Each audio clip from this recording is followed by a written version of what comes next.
He's saying, you're under grace, you're not under the law.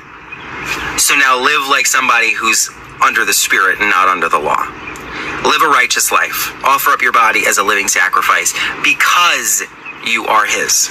Not to be His, not to stay His, but because you're His, offer up your body as a living sacrifice. That is the same thing I teach on this channel.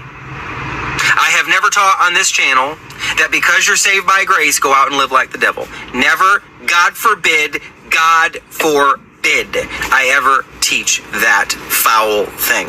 I have never taught that. I will never teach that. I don't live that. Now, God knows I have plenty of sin in my life. I have plenty of struggles in my life. I fail the Lord every day in more ways than I can count. Okay? But I will never take the stance, and I do not teach that because I'm under grace, I'm going to live like the devil and scorn God. That is not my heart. That is not my message. It never has been, and God forbid it ever be. And that's not the message of Scripture. The gospel is not, you're no longer under the law, so live like the devil. That is not the gospel. That is not the gospel I've taught. That is not the gospel of Scripture. The gospel of Scripture is you have been saved totally independently of yourself. You've done nothing to earn it. You can do nothing to keep it. It's given to you totally free as a free gift. Now, because God did this for you, honor Him with your life. That's the gospel message. That's the order.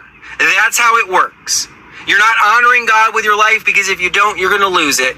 You're not honoring God with your life to gain it. You have been set free, totally and fully forgiven. And now because you have been forgiven, honor Him with your life. That's it.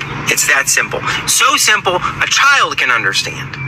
But there are a lot of people who haven't come to the end of themselves and they don't want to understand it. They just want to use this as a weapon.